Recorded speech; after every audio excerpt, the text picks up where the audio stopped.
No mai haere mai, ki tō tātou whare karakia a mātu tāpū. Ka nui ngā mihi mahana ki ngā manuhiri no pātata no tāwhiti.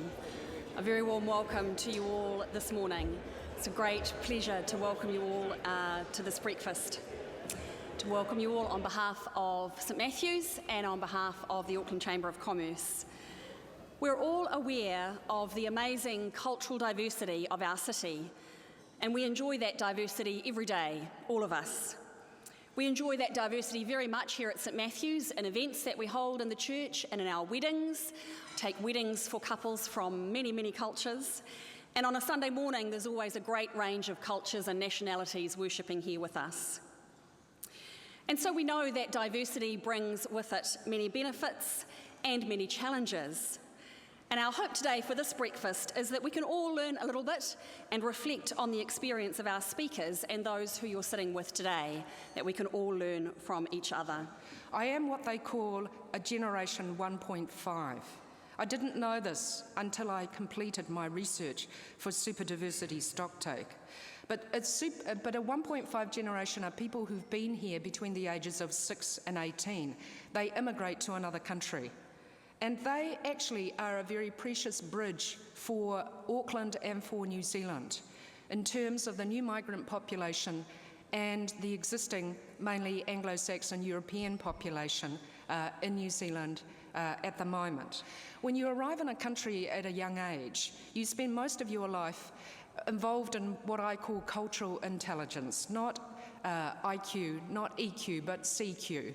You learn to adjust, you learn to adapt, and particularly in New Zealand, south of Taupo, 44% of the people in Auckland aren't born here.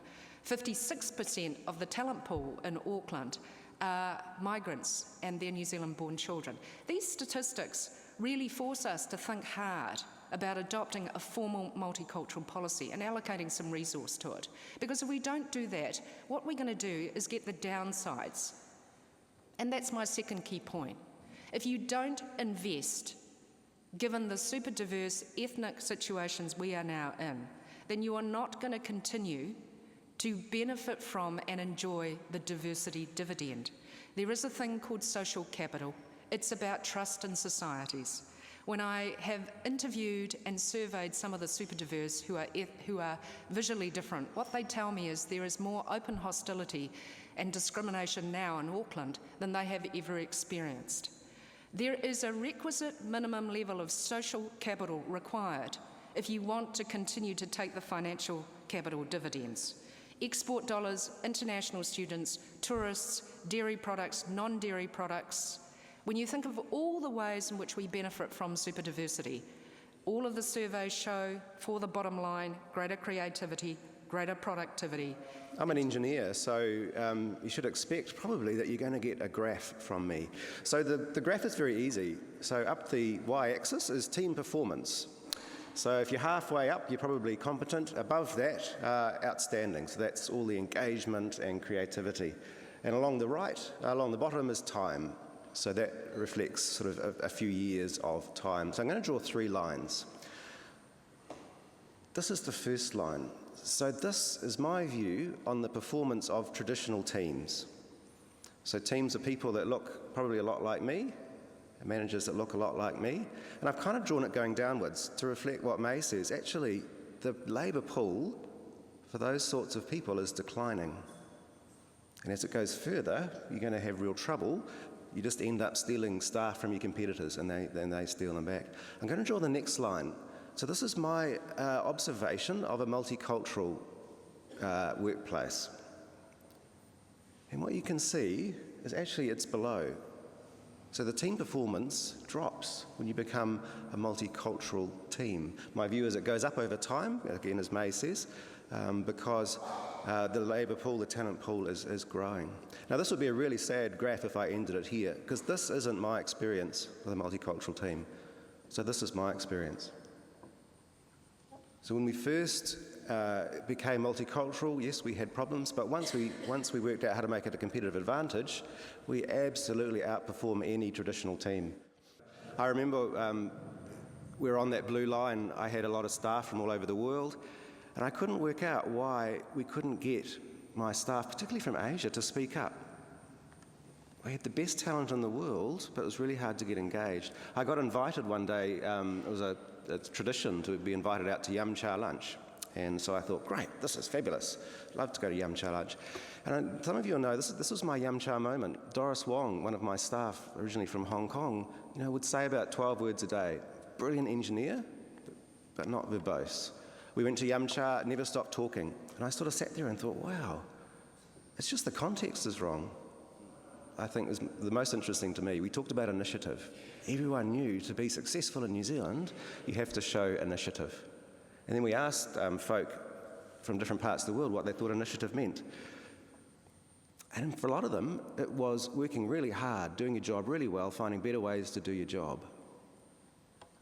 I can see a few of you smiling. So that's not initiative, that's doing your job.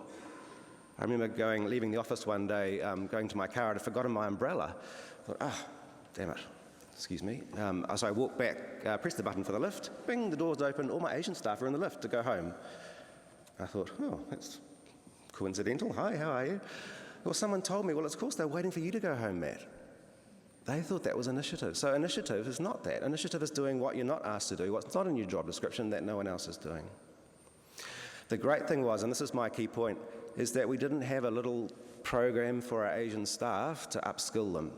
Everyone joined in. My born and bred Kiwi staff are in that same program. So we didn't just grow the talent pool and finally get this fabulous, fabulous dynamic team. We trained the Kiwis so they understood the expectations and understandings of our staff from all over the world. And that's what truly put us on that purple line there. What we need is actually leadership. And I hope you get the point. Leadership isn't sort of following the role models we've had from the past decades.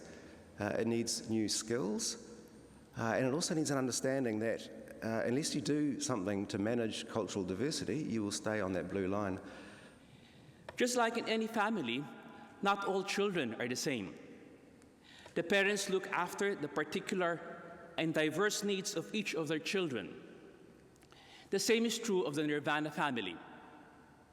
Early on, we realized that our evolving organizational culture and practices should reflect and answer the needs and expectations of our growing culturally diverse workforce.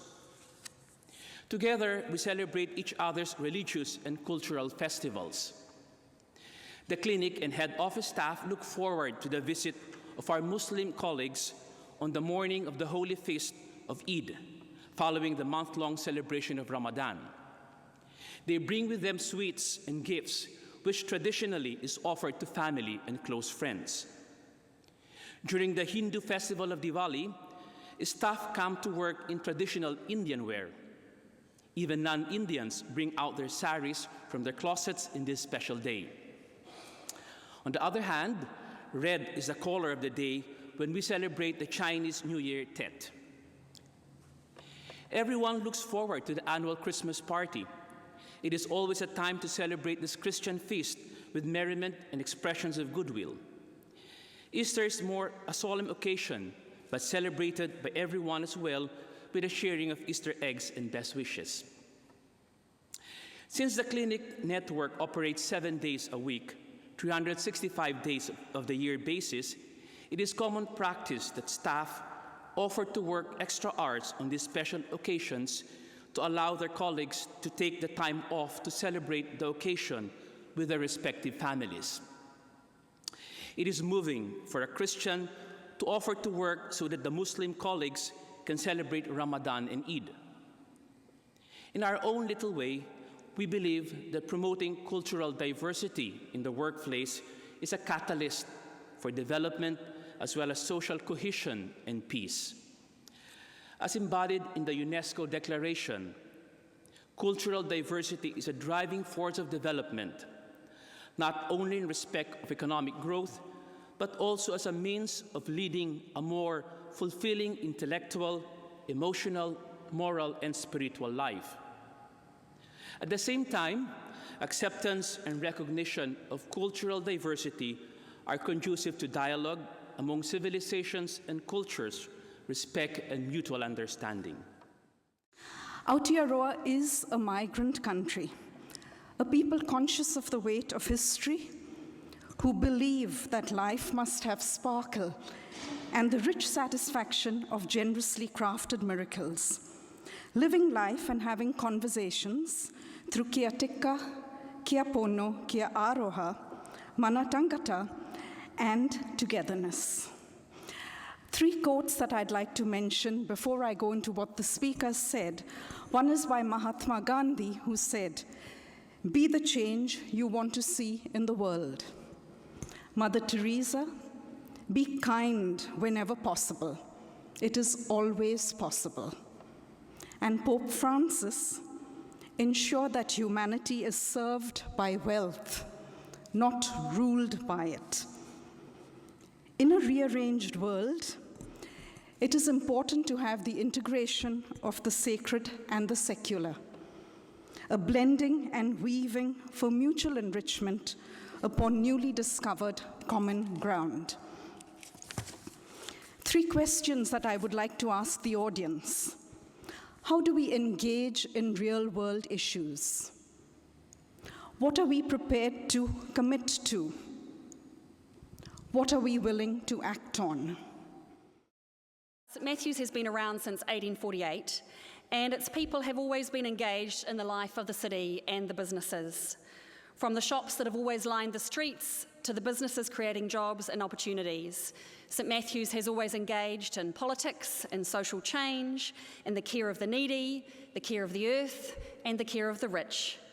We listen, challenge, and debate and pray, and we've been doing that since 1848. And today's breakfast is simply a part of that ongoing ministry. May God's blessing go with you in your work and in your play. Ngā mihi nui.